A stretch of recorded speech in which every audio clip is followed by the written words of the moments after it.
semuanya, assalamualaikum warahmatullahi wabarakatuh. Terima kasih buat teman-teman yang sudah support channel YouTube ini. Support terus channel YouTube ini dan tonton terus video aku sampai 100.000 subscriber. Harapannya 100.000 subscriber itu dicapai di akhir tahun ini. Aku sih nggak muluk-muluk, tapi bismillah aja berusaha. Semoga Allah meridhoi setiap jalan karena niat kita baik. Ya, niat kita akan membantu teman-teman bisa lulus ujian P3K dan menjadi ASN tahun 2023. Nah, di sini aku mau kasih bocoran soal P3K kompetensi teknis sesuai FR dari peserta ujian. Nah, teman-teman silakan follow Instagram aku, follow TikTok aku juga untuk mendapatkan informasi terbaru dari channel YouTube aku. Kemudian bagi teman-teman yang pengen balik soal tryout bisa langsung hubungi admin di situ. Oke, kita nggak perlu lama-lama ya, nggak perlu basa-basi, kita langsung lanjut ke pembahasan soal yang nomor 1. Nah, di sini ada soal nomor 1 ya, teman-teman. Seorang laki-laki berusia 75 tahun sedang menjalani masa perawatan di panti Ureda. Sudah semenjak 4 hari yang lalu mengeluh mual dan muntah. Saat ini setiap diberikan 1 porsi makanan, klien hanya menghabiskan 1/4 porsi saja. Klien saat ini yang sering dilakukan oleh pasien hanya berbaring lemah di tempat tidur. Aktivitas dan rutinitas lainnya tidak bisa diikuti oleh pasien. Apakah aspek lain yang sangat penting harus dikaji pada pasien? Di situ pasiennya mual muntah ya. Dia setiap kali diberikan 1 porsi makanan hanya menghabiskan 1/4. Kira-kira apa tuh? Yang A riwayat kesehatan sebelumnya, yang B riwayat kesehatan keluarga, yang C jenis dan pola makan, yang D aktivitas sehari-hari, kemudian yang E pola istirahat. Karena ada kata kunci mual dan muntah ya, dia kan sedang menjalani masa perawatan di panti Ureda semenjak 4 hari. Berarti apa tuh yang perlu kita kaji? Penting. Riwayat kesehatan keluarga enggak. Jenis dan pola makan bisa jadi. Kemudian aktivitas sehari-hari enggak. Pola istirahat enggak. Riwayat kesehatan sebelumnya enggak ya. Jadi karena dia saat itu lagi mual dan muntah ya, hanya habis 1/4 porsi. Mungkin jenis dan pola makan sebelumnya tuh juga harus dikaji. Memang kayak gini atau tidak? Ya, atau memang karena dia sakit saja pola makannya seperti itu. Jenis makanannya mungkin nggak suka. Dia kan baru menjalani perawatan di panti Ureda sudah semenjak 4 hari yang lalu mengeluh mual dan muntah. Apakah dia tidak cocok? Kita kan perlu dikaji dengan makanan panti, atau memang dia tidak suka. Kemudian makanan apa yang dia suka? Kayak gitu. Jadi harus dikaji pola dan jenis dan pola makan sebelumnya. Kira-kira memang kayak gini makannya ketika dia di panti ataupun di rumah. Jadi biar kita tahu pola makan dan jenis makannya sebelumnya. Lanjut. Soal nomor 2. Nah, ini soal yang kemarin keluar. Seorang bayi 2 bulan dibawa oleh ibunya ke puskesmas untuk mendapatkan imunisasi. Nomor 1 juga kemarin keluar. Karena ini soalnya apa? Komunitas keluarga. Seorang bayi usianya 2 bulan dibawa oleh ibunya ke puskesmas untuk mendapatkan imunisasi. Sebelumnya bayi sudah mendapatkan imunisasi BCG dan polio 1. Ada kata kunci, BCG sudah, imunisasi polio juga sudah. Apakah jenis imunisasi yang harus didapatkan oleh bayi saat itu? Yang A campak, yang B DPT, HB, HIB 1, polio 2. Yang C DPT, HB, HIB 2, polio 3. Yang D DPT, HB, HIB 3, polio 4. Dan E HB 0. Nah, sebenarnya sudah ada kata kunci supaya nanti teman-teman dalam menjawab itu lebih mudah, lebih praktis. Dia sudah mendapatkan polio 1. Lanjutannya kan adalah polio 2 ya, apalagi usia 2 bulan. Jadi jawabannya adalah DPT, HB, HIB 1 dan polio 2. Lanjutan dari polio 1 ya harus polio 2 ya, teman-teman ya. Nah, ini untuk bisa teman-teman pelajari. Untuk hepatitis 0 berarti dia usianya 0 sampai 24 jam. Ya, ini untuk hepatitis B. Kemudian 1 bulan BCG dan polio 1 berarti ini usia 1 bulan ya, dua-duanya nih 1 bulan. Kemudian usia 2 bulan DPT, HB, HIB 1, polio 2. Kemudian ini berarti DPT, HB, HIB 2 dan polio 3 ini bulan ke-3. DPT, HB dan HIB 3 kemudian polio 4 berarti itu apa? Bulan ke-4 ya. Kalau campak usia 9 bulan. Kemarin ada yang keluar campak juga. Ada yang keluar usia 2 bulan, 4 bulan. Tergantung teman-teman nanti dapatnya apa. Ini sesuai FR jadi aku bahas juga. Oke, lanjut. Kalau misalnya ada pertanyaan tulis aja di kolom komentar. Lanjut ke soal nomor 3. Nah, di sini ada soal nomor 3 ya, teman-teman ya. Seorang perawat sedang melakukan pemeriksaan DDST kepada anak perempuan usianya 4 tahun. Perawat meminta anak untuk berlari dan berjalan menaiki tangga. Apakah jenis keterampilan yang sedang diuji oleh perawat? Yang A personal atau sosial, yang B motorik halus, yang C motorik kasar, yang D bahasa, yang E kognitif. Ada kata kunci berlari dan berjalan menaiki tangga ini memerlukan apa? Energi besar. Ketika pasien yang memerlukan energi lebih atau energinya itu besar, otomatis dia motoriknya kasar ya teman-teman ya. Kalau dia energinya sedikit, energi sedikit berarti itu motorik halus, low. Ya, contohnya apa? Menggambar, menulis itu kecil ya. Nah, ini untuk personal sosial, dimana untuk mengetahui penyesuaian diri anak di masyarakat dan memenuhi kebutuhan pribadi. Ya, namanya personal sosial ya ada aspek sosial, hubungan sosial dengan teman ataupun di masyarakat dan lingkungan sekitar. Kemudian bahasa berarti kemampuan dia mendengar, kemudian mengerti, menggunakan bahasa. Ya, ketika dijawab, ditanya dia bisa jawab.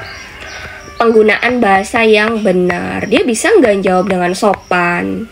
Ya, kayak gitu. Kemudian kalau kognitif berarti apa? Berarti kan pikirannya dia, ya. Tapi yang dinilai aspek untuk DDST hanya 4 poin ini. Kognitifnya tidak. Gitu ya, teman-teman ya. Clear ya soal nomor 3 ya. Lanjut ke soal nomor 4. Ini untuk motorik kasar, contohnya duduk, jalan, gerakan otot yang besar. Ya, kemudian kalau motorik halus, koordinasi mata, tangan, manipulasi benda-benda kecil, pemecahan masalah. Intinya ya, kalau motorik halus ya menggambar. Contohnya yang kecil-kecil yang tidak membutuhkan energi besar. Lanjut soal nomor 4. Ya, di sini seorang perempuan infartus baru saja melahirkan seorang bayi laki-laki 1 menit yang lalu secara spontan. Hasil pengkajian, bayi menangis lemah. Oke, warna kulitnya kemerahan tetapi ekstremitas biru. Frekuensi nadinya 103 kali per menit. Pernafasannya lemah dan irama nafasnya tidak teratur. Serta gerakan tonus ototnya lemah. Apakah interpretasi skor Apgar pada bayi tersebut? Yang A asfiksia sedang, yang B asfiksia berat, yang C normal, yang D sianosis, yang E gagal nafas. Nggak ada gagal nafas ya. Nggak ada sianosis, hanya 3 ini. Berarti kita nilai dulu ya teman-teman ya.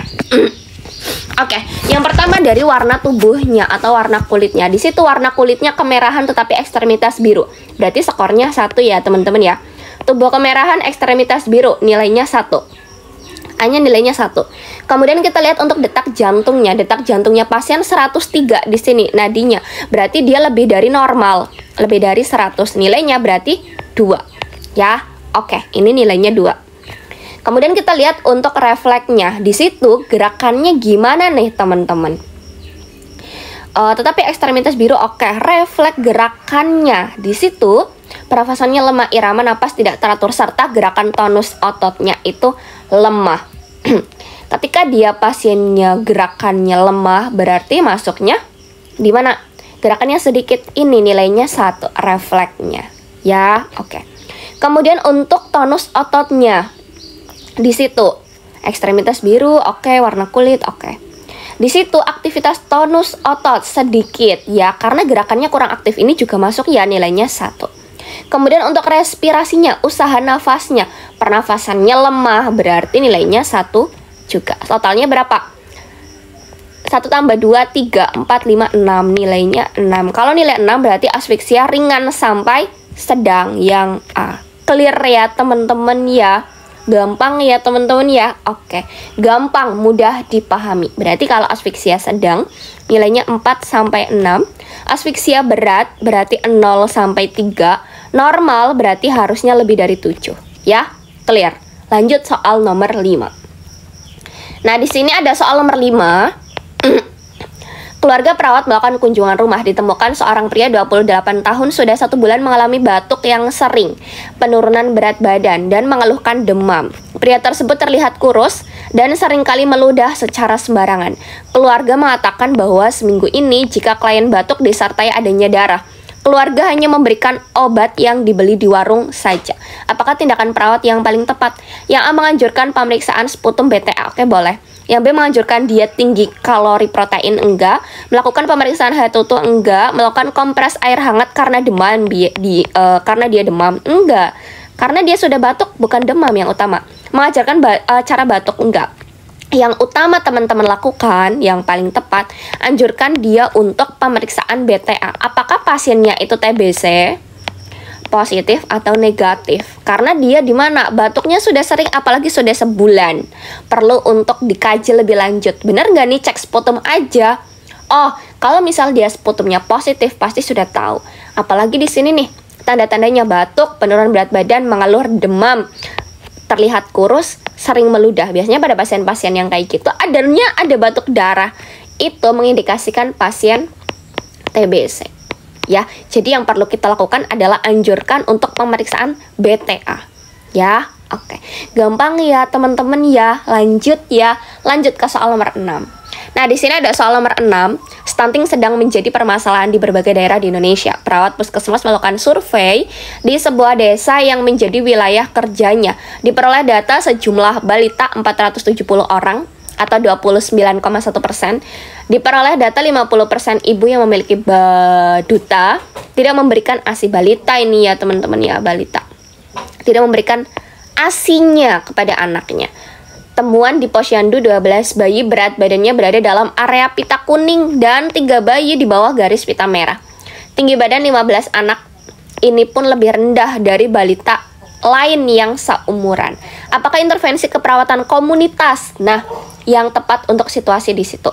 Yang A menambah jumlah posyandu, enggak. Yang B melatih bayi kadar posyandu, enggak. Pemberian makanan tambahan boleh. Edukasi tentang kesehatan ibu dan anak boleh.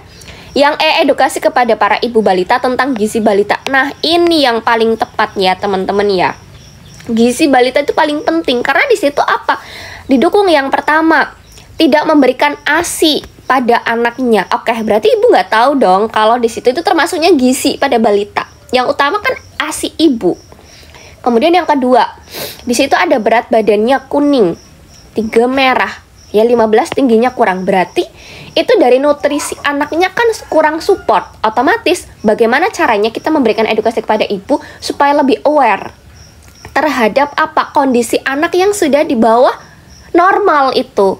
Ini kan abnormal ya teman-teman ya datanya. Bagaimana cara kita untuk memberikan pengetahuan atau transfer ilmu, transfer pengetahuan kepada orang tua supaya orang tua itu tahu, oh ternyata ini anak saya gizinya kurang, oleh karena itu pertumbuhan kurang, kemudian berat badan juga kurang. Bagaimana caranya? Oke, ASINya ditingkatkan. Kayak gitu teman-teman ya. Jadi kita perlu berikan edukasi kepada ibu balita tersebut tentang gizi balita yang baik, ya, yang efektif untuk tumbuh kembang anak. Clear gitu. Lanjut ke soal nomor 7 ya. Soal nomor 7, seorang ibu umur 25 tahun P1A0 melahirkan 6 minggu yang lalu. Berkunjung ke puskesmas mengatakan ingin memberikan ASI eksklusif dan untuk saat ini tidak ingin hamil dulu sebelum usia anak 2 tahun. Ibu tersebut ragu dengan alat kontrasepsi karena takut mengganggu produksi ASINya. Tindakan apa yang tepat dilakukan pada kasus tersebut? Jadi kita ditanyakan adalah tindakan. Yang A memberikan atau menilai tinggi fundus utaris. Enggak, ngapain? Dia kan takut kan dan ragu memilih alat kontrasepsi karena takut mengganggu produksi ASI. Yang B menilai tanda-tanda vital. Enggak, itu bukan tindakan prioritas kita. Yang C memberikan pendidikan kesehatan tentang KB. Nah, ini yang paling bagus. Kemudian yang D memberikan pendidikan tentang teknik menyusui. Enggak, kecuali di sini ada masalah menyusui. Dia kan bukan masalah menyusui yang utama. Kemudian yang E memberikan pendidikan kesehatan tentang kehamilan. Enggak, yang utama adalah kita berikan edukasi terkait pendidikan kesehatan tentang KB. Karena di situ ada kata kunci. Ibu tersebut ragu dengan alat kontrasepsi, takut mengganggu produksi ASI. Itu yang paling tepat dan paling utama untuk kita terapkan. Lanjut, soal nomor 8. Nah, di sini ada soal nomor 8 seperti ini. Bayi A usianya 1 bulan dibawa oleh ibunya ke tempat baby spa. Ibu ingin memberikan yang terbaik untuk bayinya, terutama pada perkembangannya. Anda selaku seorang perawat yang bekerja di tempat baby spa tersebut akan melakukan pijat bayi. Di bawah ini manfaat yang diberikan dari pijat bayi kecuali apa tuh? Yang akan membantu bayi tidur lebih nyenyak. Iya jelas, dengan pijat bayi kita akan memberikan dia lebih rileks. Kalau sudah rileks, lebih enak badannya, pasti bayi akan tidurnya lebih nyaman. Yang B, meningkatkan stres. Enggak. Bayi dengan dipijat itu malah menurunkan apa? Stres, teman-teman. Ya, kayak gitu. Kemudian yang C, memperkuat daya tahan tubuh. Iya, dengan kita melakukan pijat itu akan memperkuat daya tahan tubuh bayi.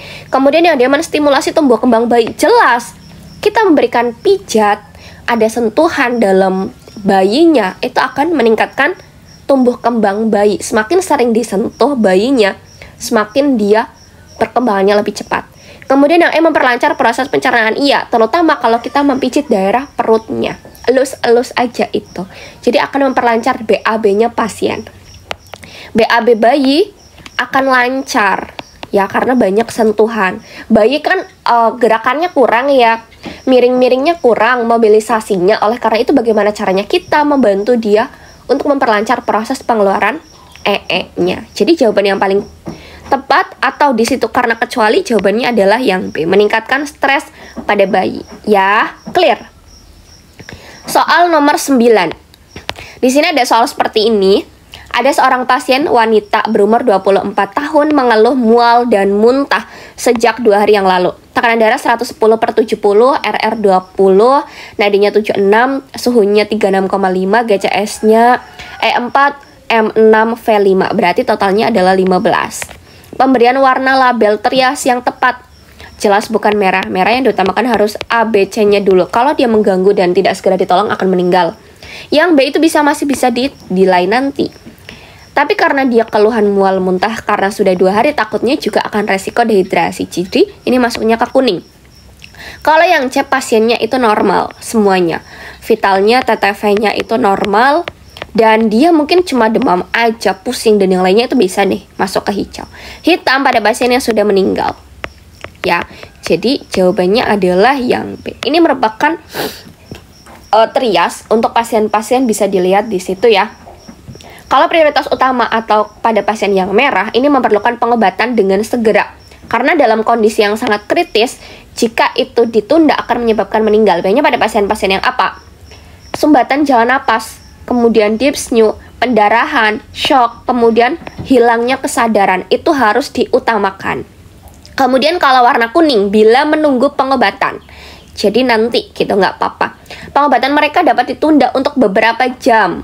Ya, dan tidak akan berpengaruh terhadap nyawanya. Tanda-tanda vitalnya itu stabil. Ini kan TTV stabil. Ya, tapi kalau misal ditunda terlalu lama juga akan ini resiko dehidrasi karena dia mulai muntah. Kemudian yang hijau atau ringan, mayoritas korban luka yang dapat berjalan sendiri. Mereka dapat melakukan rawat jalan ya. Jadi yang hijau itu bisa dilakukan rawat jalan pada pasien. Kemudian kalau yang hitam itu sudah meninggal atau sudah tidak bisa diselamatkan. Korban yang sudah meninggal ataupun tanda-tanda kehidupannya sudah hilang. Jadi ya udah, ngapain kita tolong? Udah, kita harus memprioritaskan yang lebih penting, ya. Oke. Lanjut soal nomor 10. Nah, di sini ada soal nomor 10. Ada 2 pasien ya akibat kecelakaan datang secara bersamaan ke ruang IGD. Nyonya A berteriak-teriak nampak ada perdarahan di kaki kanannya. Tuan B hanya diam dan nampak ada pendarahan di kepalanya. Kemudian Tuan C ini keluhan nyeri dada sejak 2 jam yang lalu. Nyonya D ini mengeluh mengalami sak berat dan terlihat gelisah. Pasien manakah yang harus diprioritaskan dan ditolong terlebih dahulu? Pasien A, pasien B, pasien C, pasien D, atau pasien C dan D? Silakan, ini merupakan PR. Tulis di kolom komentar ya, jawaban teman-teman itu apa. Ini sebagai soal trias ya, yang mana soal trias itu juga keluar. Kemarin banyak teman-teman yang sudah ujian mengeluarkan FR, banyak soal trias Kak. Silakan untuk ditulis di kolom komentar sebagai teman-teman bahan ujian untuk latihan supaya nanti teman-teman dipermudah dan bisa lulus ujian P3 ke tahun 2023. Harapannya apa yang aku sampaikan di channel YouTube itu bisa bermanfaat, bisa sukses, dan mirip-mirip dengan soal yang sudah diujikan. Semoga teman-teman bisa lulus ujian P3K tahun 2023 dan teman-teman bisa menjadi top skor di sesinya teman-teman. Terima kasih buat teman-teman yang sudah selalu support channel YouTube aku. Semoga channel YouTube aku bisa mencapai 100.000 subscriber di tahun 2023. Dukung terus channel YouTube ini supaya channel YouTube ini bisa semakin berkembang, memberikan yang bermanfaat untuk teman-teman, memberikan yang terbaik, dan teman-teman bisa jadi ASN tahun 2023 ini. Aku tutup. Assalamualaikum warahmatullahi wabarakatuh. Ditunggu video-video FR selanjutnya, yang mana aku semakin semangat karena banyak yang mengeluarkan FR dari teman-teman yang sudah ujian. Bye-bye.